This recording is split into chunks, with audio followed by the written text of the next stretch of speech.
You are Locked On Wolverines, your daily podcast on the Michigan Wolverines, part of the Locked On Podcast Network. Happy Monday. We are back and doing it finally.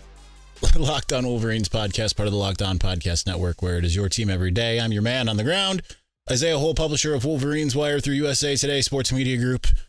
Two very quick things. Number one, let's address the Georgia shirt. It's from Home Field because they are a partner of mine. Number one, I wear whatever I want. It's not indicative of fandom as much as it is I like it. So let's get that out of the way because I know what the YouTube comments in particular are going to be. This is the most comfortable thing I have ever worn, by the way. Secondly, apologies for not doing a Saturday as hoped.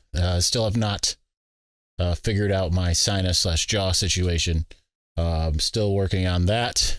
So there may be a delay on Wednesday as I have another doctor's appointment, but we will see. Anyway, let's get to it. We're going to do the Michigan Mailbag today. So this one's going to go ham. Got cords in the way here for me. Let's go ahead and start with our leaders and best, starting with James Curt at James Curt 6. And remember, a lot of these were asked on Wednesday, so there's things have happened since then. But do you see the Harbaugh of the NFL song and dance happening again next year, even after he signs a new contract? Seems odd that he said he'll be back coaching in 2023 versus just committing to Michigan long term, especially with a new contract coming. I think it all depends on what the contract is that he ends up signing. I also think it depends heavily on just a bunch of other little things, like does he get what he wants as far as NIL and all of that kind of stuff? Because if he feels like he's behind the eight ball and Michigan's unwilling to modernize, that might clearly is good enough for this year, but it might not be good enough for future years. So I think that the likelihood of him going to the NFL will dwindle on a yearly basis. But at the same time, I don't think that you can necessarily say for sure. You can't write it in with pen. You can write him in with pencil that he will be here for the foreseeable. But Michigan has to do its part, right? Because I just don't think Michigan's necessarily with the times in a lot of ways. Josh Barr at Jadicke, seems like we've had quite the exciting offseason so far, which makes me wonder, what is the most hectic offseason you have covered and what was the most memorable event from it? Honestly, it's this one. It's just been a constant. I think 2020 obviously was hectic, but in a different way. It wasn't hectic. It was really more just calm, but it was different. Maybe 2018, because you had things like, for one, I switched from 24/7 to USA Today. Secondly, you had Shea Patterson entering the fray. You had the whole Tim Drevno, Greg Fry stuff. But honestly, there hasn't been anything that's been like this in my recollection. Maybe 2019 a little bit, because Josh Gaddis coming was like a huge deal, and it felt like everything was a huge deal. You know, Ben Mason switching to defensive tackle and all of that kind of stuff. Feel like we were all so young and naive then. My brother in metal, Michael Wolf at MWolf21. Will Michigan finally be the favorite to win the Big Ten? I mean, they were the favorite in 2019. That didn't work out very well, but I do think that they will probably be the favorite. Does it help in recruiting that they see all the talented returning senior players coming back to Michigan? I don't know that it does, because none of these guys are going to be there. But I think it's something that they can use as a recruiting piece. Look at, these guys could have gone. They're staying, but they also could have the detriment of these guys aren't top end talent, right? As much as I think a running back would be foolish not to come to Michigan in a lot of ways, Michigan also hasn't produced like a top 3 round running back in forever. Chris Evans and Hassan Haskins both went in the later rounds, and those were the first ones to really go since Mike Hart. So Jimmy Whitner at Jimmy Whitner1, are the new scoreboards up? I haven't driven by in a while, and I'm not in Ann Arbor anymore. So last I saw, they were just frames. probably won't be up until, I would imagine that's going to be a long several month scenario into the summer, maybe beyond. Which games are you looking forward to in 2023? Ohio State, Big Ten Championship College Football Playoff. Aside from that, I don't know that there's one that, like, at Penn State's probably it. And that's going to be a hectic weekend for me because I have Metallica tickets for both days. So I'm kind of hoping that Penn State game does. I don't know that it can be flexed in the night because of the timing of it all, but I'm hoping that they find a way to at least make it like a 3:30 so I can just get up at 6 a.m. and drive. Yeah, I don't. Those would really be the only ones. I mean, at Nebraska should be fun just for the sake of it. That's a fun venue. But, and I guess at Minnesota, just for the sake of that'll be my first time being there with fans and on the field instead of in the press box.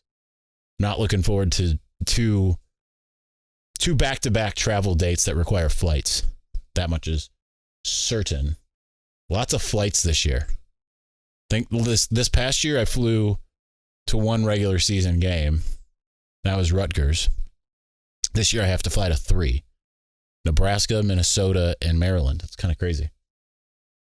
Maryland I'll obviously also be excited about because I like going to Washington, D.C. That was a fun trip for me 2 years ago. Let's see. Number 3, would you consider a playoff win and Big Ten championship a successful season? Yeah, I think so, because it's hard to win a national championship. If you can at least get a playoff win, I think, like, I would have considered, I still consider this season a successful season. Not as successful as you would hope, but I mean, it's a lot of people spent the entire year saying Michigan wasn't going to be any good because they lost Aiden Hutchinson and David Ojabo and they go back to the playoff. But lost a game it should have won. KRT at Farmark 84. Is this the first season in the Harbaugh era that we haven't lost multiple assistant coaches, pending Weiss, which Weiss is obviously gone? I think continuity is a good thing right now for this team. They didn't lose really any. They lost one in 2016. And that was I can't remember his name now. That was the cornerbacks coach. And they what they went ahead and did was they lost 2, right? Because they plugged in Brian Smith and Chris Partridge, or was Partridge the year after? Partridge might have, I can't remember exactly. I know that they brought in Brian Smith to replace him. I feel like I'm forgetting someone else. And then no, that's about it. Yeah, that's really the only year that wasn't like a, more than 2 to my recollection. Although in 2018, I mean, you really only lost Greg Fry and Tim Drevno. You already had Pep Hamilton around. You did some shifting defensively. Well, you also brought in Ed Warner, Sharon Moore. So I guess there was a fair amount of shifting then. Finishing us out in segment 1. Sorry, I can't do that. I can't open my mouth that wide. Jonathan Joseph at JJoseph2156. At Disneyland for the first time, favorite ride? It would be Guardians of the Galaxy, the retrofitted Tower of Terror. So that one, I rode it literally 8 times. Twice on the first and third day, and 4 times on day 2 when I rope dropped California Adventure. Because I had a lightning lane or fast pass, whatever they call it now. I had that for 8:05. I rope dropped it, so I walked onto it, got off, did that again, went on it again with like a 40-minute wait later, and then had a ride exception from a lightning lane that wasn't open and went and rode it again later. So easily my favorite. I liked it better than Tower of Terror because you get the airtime and all of that stuff. All right, let's continue on. We have an insane amount more. But before we do, as a small business owner or hiring manager, you know that success in 2023 all depends on the team members you surround yourself with. That's why you have to check out LinkedIn Jobs. With LinkedIn Jobs, you can hire qualified candidates more efficiently by matching open roles with people who have the skills, values, and experiences to help you achieve your goals. LinkedIn Jobs helps you quickly attract qualified candidates to your open jobs with targeting tools. They go beyond resume data by using insights from your old job post, or from your job post. I don't know why I said old there. The company and their 875 million member profiles to put your post in front of the most qualified candidates. Identify the most qualified candidates in LinkedIn Jobs and connect with them fast and for free. LinkedIn Jobs makes it easy to screen and rate applicants based on your job qualifications all on one platform. You want to achieve your 2023 goals, you got to get the right team member, just like Michigan went out and got all of their transfers to help them achieve their 2023 goals. It's why small businesses rate LinkedIn Jobs number one in delivering quality hires versus leading competitors. LinkedIn Jobs helps you find the qualified candidates you want to faster. Post your job for free at linkedin.com/lockedoncollege. That's linkedin.com/lockedoncollege. Post your job for free. Terms and conditions do apply.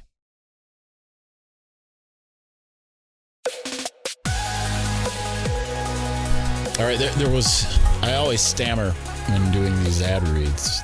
If you were one who listened and got the ad read. If you want to know why I was laughing after it, it's because part of my it's not a sickness. I am not sick.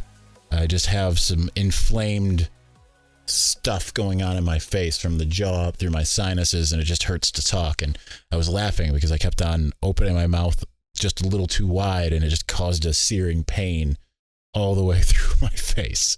And it was just like remembering.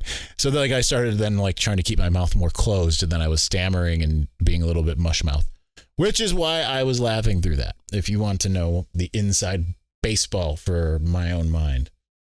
All right, let's get to the leaders. And well, we did the Victor's Valiant. That's right. We did the, see, I haven't done one of these in like a week and a half, so I don't remember.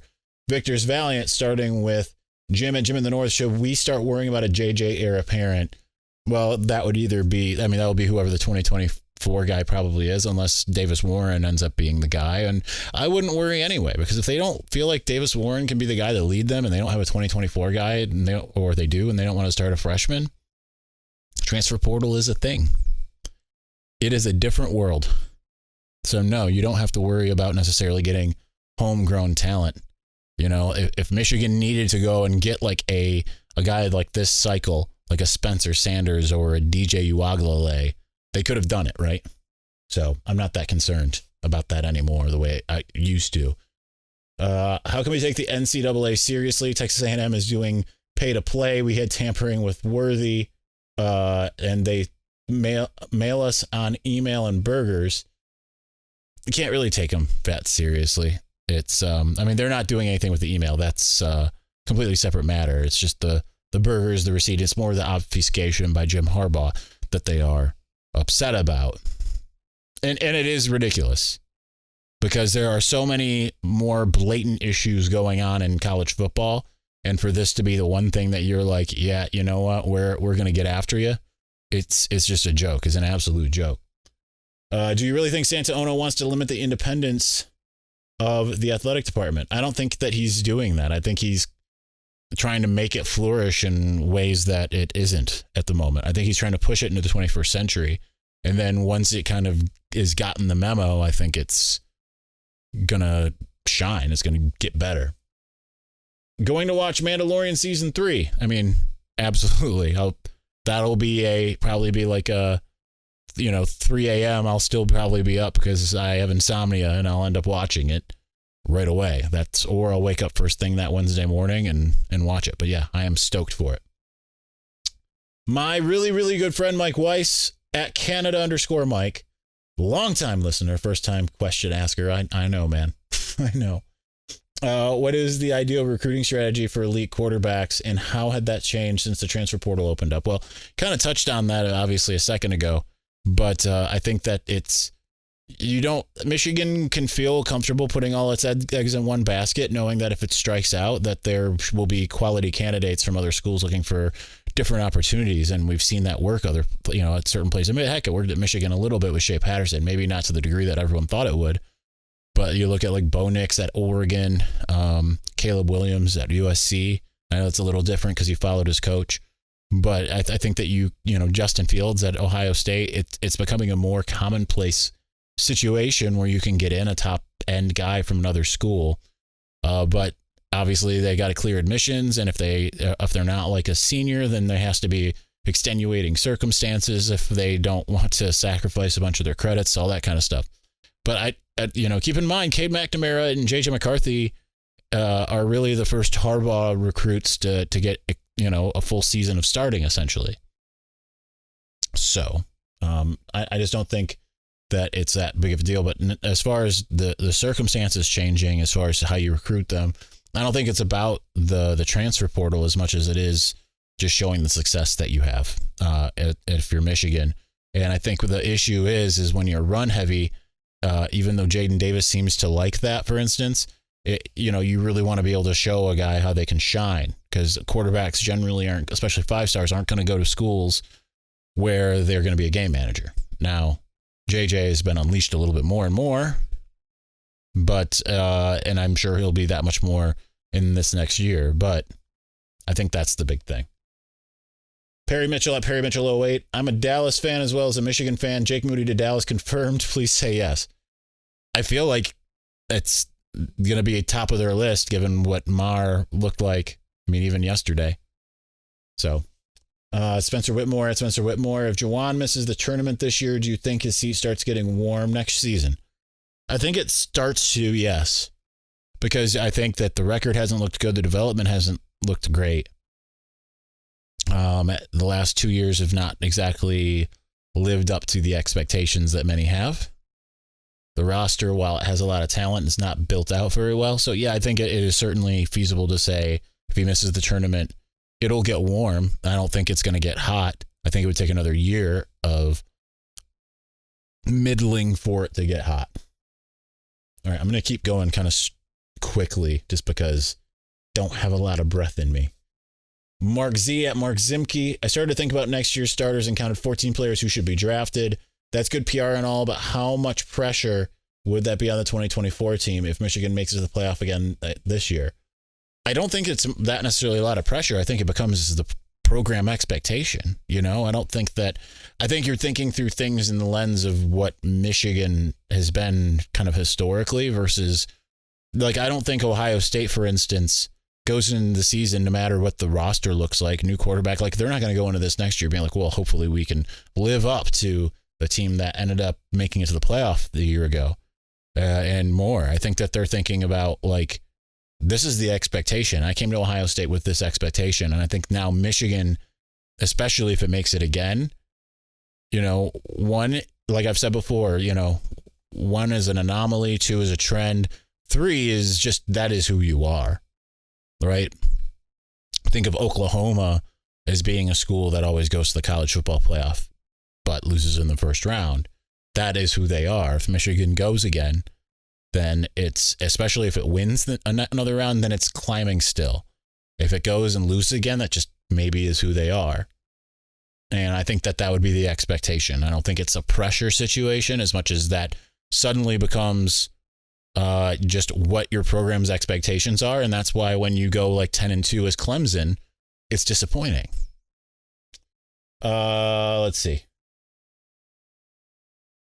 James Kovalevsky at Coach_Kovo. I say his name different every single time. I'm familiar with the pool of potential hires when a head coach or coordinator is relieved of duties, but not as much for ADs. Michigan chose to go in a different direction. Any ideas on the timeline and who would be be in charge in the interim? I'm not even going to speculate on that. I don't even know either, but at the same time, I don't think Ward Manuel is going anywhere, and I don't think that even though the statement and all of that was a slap in the face and certainly has to be embarrassing for him, I think it's just that. I don't think it's and you lock the door on your way out or anything like that. All that would be figured out, right? Like, I don't think there's necessarily an obvious path when it comes to ADs. I mean, you'll see different people campaigning for jobs from all over the place. I mean, what was it? It was like didn't get hired by Auburn, but it was a TV exec from Fox was lobbying for the job, right? You could see politicians lobbying for the job. You could see, we saw Jim Hackett, a CEO, be the interim guy. So, like, it's not an obvious situation always. I could see, though, if Michigan was to go in a different direction, maybe going for, I can't remember his name, but the guy that Santono had at Cincinnati. I could see him going that route. I could see him wanting to go for a Michigan type guy with experience like Jeff Long. But I don't think Ward's going anywhere. I know I've got about 6 other questions that ask that, so we'll kind of give honorable mentions, but all of that later. Michigan's armchair quarterback at armchair QB _UM. Does Michigan actually hire a new OC or just promote Sharon Moore and get another position coach? I think it's probably the latter. I don't think they're going to get another co-OC unless they really swing for the fences, but I think that you just promote Sharon Moore and get a quarterback's coach. That would be what I would do if I was them. Now the holidays are over and college football is finished. Can we trust Blue Baron Photo? That's Patrick Barron. No, we cannot. He is untrustworthy. Jacob Heminger at Heminger Jacob. Is the Matt Weiss situation because he clicked the link to claim his $100 million from the Arabian princess? That's funny. Or Nigerian. I'm surprised you didn't go Nigerian prince. That's the more notable one. Jacob Chavaria at Chavaria. What is your preseason top 4? Well, I would say the team I'm wearing right now would be number 1, Georgia, even though I think there's questions given that they lose. Anytime you lose a starting quarterback, and, unless you have someone like, I thought Michigan would take a step forward with JJ. I didn't think JJ would be the starting quarterback this year anyway, but, when you go from like a middling 4-star to a 5-star, yeah, you expect something more, especially when you've seen some of that talent. Otherwise, unless you have Trevor Lawrence back there, usually I expect kind of a step back. And I know people are excited about what Georgia's got, but I think that's I think we got to see it. They still are the most talented team in college football. Number 2, Michigan. That one would be obvious. And then after that, I have a hard time because I want to put Ohio State at 3, but I don't know if Kyle McCord, I feel like Kyle McCord will be really helped out by what he's got. I'll put Ohio State at 3 because Kyle McCord will be helped out by his receivers. But I mean, the line I think is going to get worse. On the offensive side, I think that they're going to be about the same on defense. And their schedule, I mean, they got Notre Dame on the schedule at Notre Dame. They play at Wisconsin. I mean, could they lose a game before Michigan? Sure. Do I think they will? Probably not. And then number 4, I'll go LSU. I think their quarterback situation is really good. Brian Kelly has got a track record of being a pretty good head coach. He's got a lot more talent than he had. I think that they'll probably, because I think Alabama has a lot of questions. We'll see what Tennessee looks like with Joe Milton leading the charge. USC I would put there if their defense was better, but I just don't I think their offense is great, obviously they bring back Caleb Williams, but yeah, that would be, so those 4 would be my top 4. Could see Utah being a team right there. Utah, Penn State would probably actually be my top 6 in there.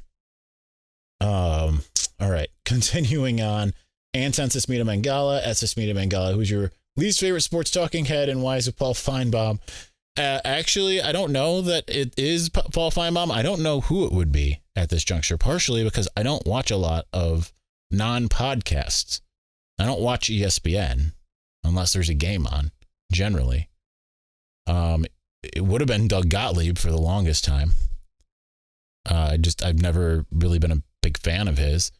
And it seems like a lot of the people that I maybe had problems with at one time or another, are usually less talking heads and more maybe someone you would see on game day or color commentator. And I've met a lot of them and my stance have changed on some of them.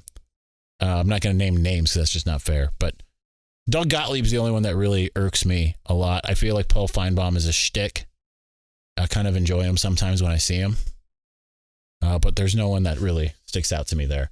Zan at Zanland. Bruce Feldman, a guy given access to the program, Nicole Auerbach, a U of M alum, claimed that sources told them Harbaugh would go pro with qualifiers.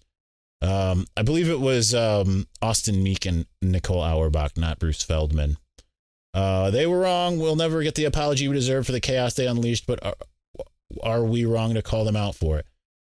I think you're putting too much stock into it, because I'm sure that they were told that by someone in the Harbaugh camp, because he hired an agent this time. And I think they were probably told that yeah, go put that out there in order to get leverage. It's one thing that you have to remember in sports or any kind of reporting. Sometimes things might either be true. Like, I have been told things by, I'll burn some names here. I was told multiple times things directly from Josh Gaddis that blew up in my face. And sometimes it's because things changed. Actually, I think every time with him, it's because things changed. You know, it doesn't always. It's something. Things aren't. They evolve, and certainly, like, I remember once being told by another staffer that, you know, they didn't think they were going to get a recruit, only to get him 2 days later, and they said that they were obfuscating on purpose because they wanted it to be a big surprise. But that made me trust them less, of course. So, I mean, I've been told by players' parents things that ended up not changing. I don't think that, I think they were doing their jobs, and I think they were probably told that by someone in the Jim Harbaugh camp, and they got burned, because sometimes that's what staffers and coaches do. They use the media to get their message out the way they want it to, not even caring how it affects our jobs and how we look to y'all. And then there are some times where people just got bad sources.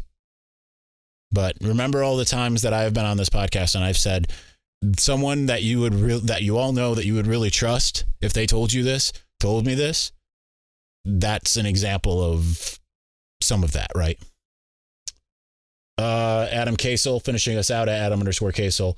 Who do you think will be the leaders on defensive line like Morris and Smith were? I think Jalen Harrell for sure. I think he really took to heart a lot of the things that Mike Morris and Mozzie Smith did. This is where I'm sad about Mozzie leaving, because I feel like Mozzie learned a lot of those lessons. I've had a lot of really good conversations with Iabi. I think I said that wrong. Iabi Oki. And who just committed to Charlotte, no surprise. But I think he was really growing up before our eyes. But I think that you can see the maturity from a guy like Jalen Harrell. And Chris Jenkins would be the obvious other one. The other guys are kind of young, but those would be the two that I would really look to. Who will be the other starting cornerback?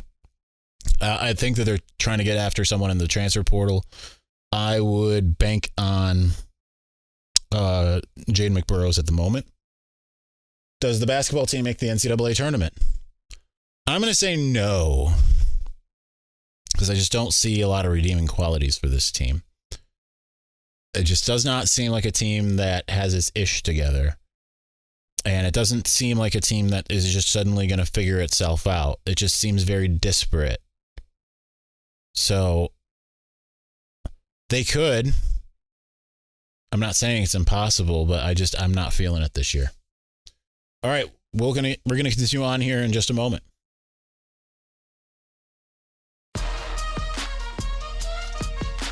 All right, we've got the best of the rest. We're already at 30 minutes. So we're going to try to speed roll through these, especially because of, like I said, it's difficult to talk in multiple ways. So Shane at Seamus0914 with corner depth seeming to be a concern. Do you think Minter will use more safeties and drop Rod Moore or one of the younger guys to nickel and kick Sainer still to out wide at cornerback 2? I think it's possible, and certainly he wants to focus more on technique, and I think that he certainly has the ability to do it, so it is possible. I'm sure they'll play around with that idea, and then you can have Sainer still and then the 3 safeties that they already like out there. I don't even know what this username is, but Echo Blue from Texas 77. Thoughts on Edwards lining up at slot wide receiver on occasion, allowing him and Corman to be on the field at the same time? I've long said that I'm for it. YVO at _ YVO. Is Harbaugh just kicking the tires with Dylan Raiola, or will Michigan make a real push? I think they'll try to make a real push. We'll just see if it actually happens. Scott Jones at Scott O 48706. Is Michigan done for the year with the transfer portal? I would imagine they're still going to try to get a couple more guys at a couple positions, but we will see. It's kind of been picked over for the most part at this point. Joe Harper at Tom's. Let me back it up, keeping in mind that things will open up in spring again. Joe Harper at Tom's friend Joe. Would Pontiac's rebellion have been successful? Okay, this is a state of Michigan question. I'm just going to skip over that. Well, I'm going to read it because it's funny. Would Pontiac's rebellion have been successful with light French support and tighter pre-raid information security? If so, what would be the geopolitical implications have been for Fort Pontchartrain, Detroit, and its surrounding territory? And I'm going to add Patrick Barron's favorite line. And what does that have to do with Michigan, or how does that help Michigan's recruiting? Mitch at Michigan Mitch 08. Does Blake Corum coming back hurt Donovan Edwards' potential draft stock? No, I don't think so. I think that the modern college football guys get about 15 carries a game. I'm sure they'll both get 20-ish. Also, with all this news of Harbaugh flirting with the NFL, Weiss being under investigation, and tension between Ward and Harbaugh, has that hurt recruiting and transfers? Not to this point. I don't believe it has. Kirby Kime at KNJ Kime. If Weiss is let go, which he has been since this, does Jay Harbaugh move over? Seems to be one of the few positions he hasn't coached yet, or possibly Joe Brady. Joe Brady would be someone on my wish list. We talked about him on Friday, we talked about the Jay Harbaugh potentially moving over. I think it's possible. I don't know if it's probable yet. I think it is possible, though. Clark at Blue Life 8. Even if Weiss comes out of the situation somewhat clean and is kept on staff, which obviously he wasn't, is it fair to assume that his recruiting goes downhill pretty severely just because the story's become a national topic? Well, we already know the answer to that. Kyle B at KB Go Blue. Who all is entering the 2023 NFL draft? So you got Mozzie Smith, Mike Morris, Jamon Green, DJ Turner, Ryan Hayes, Oluwatimi, Luke Schoonmaker, Ronnie Bell. I think that covers it. Jake Moody, Brad Robbins. I think that covers it. All right. Jeff Fitzgerald at J _ Makaha _ Fitz. Why only statement is Harbaugh returning for 2023 and no statement that refers to long term? I covered that a little bit earlier. I just think that he's going to continue to. I think he also learned that he can use these things as leverage. We'll find more out. We'll see if we can find out more about that. Don at Don MTU 83. Last summer, many thought the wide receivers were going to be the best group going into the season. I was one of them and was wrong. Any concerns everyone is overrating another position in 2023? The only potential one I would say is the offensive line, because even though you got three guys coming back, you're only as strong as your weakest link on the offensive line. Granted, I think there's no weak links, and I think if there were, they'll be swapped out quickly. But people had concerns about the offensive line early in the season this year. So getting more new guys acclimated, I think there's a possibility that we're kind of looking at them as a Joe Moore three-peat when maybe it's not going to be that. But I doubt it. Put it that way. BL33215 at the same name. Will the skill group be even better next year? I mean, they should be. Returns almost everybody. B. Blake at Other Ways Stupid. What advice would you have for someone attending their first game at the Big House? Get there early. Don't miss all the warm-ups. Don't miss the pomp and circumstance. As a student, I don't think I ever saw entry cadence until my last game there. And just try to make a day of it. Try to do as much as you can to make a day of it. Whether if it's a night game, go out and do some stuff. Whether it's tailgating, go out on the town. If it's a noon game, go out on the town afterwards. It's just a good experience. I don't know what else because I don't remember what it's like to be a fan anymore and sit in the stands. It's been 9 years since I've sat in the stands. Original Farm Boy 1 at Original Farm Boy 1. How is Harbaugh going to keep Corman Edwards happy with playing time? I think that they'll be fine regardless of how it's handled. unless one just gets, doesn't play. JJ Brewer at JJ Brewer 19. If Michigan plays as well as they did last year, will the experience in the coaching staff help their chances in the playoffs? I thought it would have helped them last year and it didn't. So only time will tell on that, but it didn't help them this last year. We'll see if it helps them this next year. CJ Johnston at Fisher CJ 14. When you look at next year's roster, do you think Michigan will be able to end up with 13 plus wins again, despite the road games being much tougher? Yes, and I don't think the road games are necessarily much tougher. The Minnesota one is, but I think it's more like 2021 was rather than 2022. And I think that they have a lot more skill. I like this team that they're going to have in 2023 better than what they had in 2021. Let me put it in that way. Brett Byer at Brett Byer 6 for the NCAA violations that may drop. What's the worst case scenario, best case scenario, and more likely scenario with the violations are and the penalties that come with them? Worst case would be show cause, lack of institutional control, Harbaugh suspended for half a season. Best case scenario is literally nothing. And what's likely to happen is probably just like a 2-game suspension for Jim Harbaugh. LOL at Tony Sopahaha. QB coach candidates if Weiss is guilty and gets fired. Well, he did get fired, but I kind of ran through those on Friday.